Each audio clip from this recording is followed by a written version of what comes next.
bakit po kayo narito? Kami po ay tatawid sa bundok, sa kabilang lugar, kabilang bundok.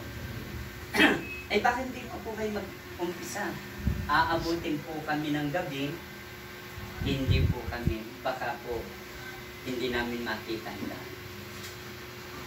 So, tinuturo po ng Diyos, ganun po ba? So, ako po nag-share ng Word of God.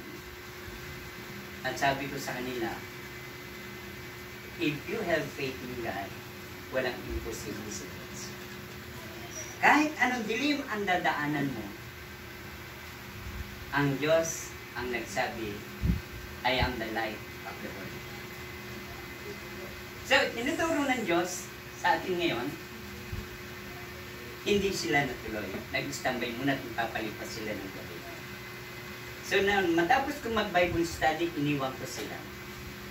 At sa pagkakaiwan ko sa kanila, ako ay lumipan ng karsada at hindi rin ako nagpatuloy. May isa pang pamilya na misyon na gagawin ko. At dun po ay may karamdaman ng isang babae. Sabi ko, ano pong sakit niyo, Nay? Siya daw ay hindi makalakad, siya ay nanghihina. Pero sabi ko sa kanya, naniniwala po ba kayo na sa pagpunta ko dito ay kayo po ay pagpapalay ng kagalingan ng Panginoon? Ang sabi po niya, Amen. Naniniwala ako sa Diyos. Sumasampalataya ako sa Diyos. Na sana noong pa ako patay na.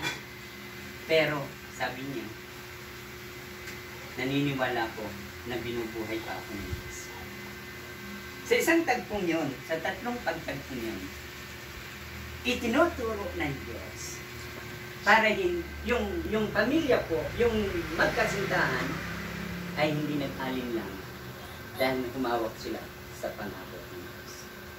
The light of the world, si Jesus. Pangalawa, sila po'y nagkalipas ng gabi sapagkat sila po'y nag-alin.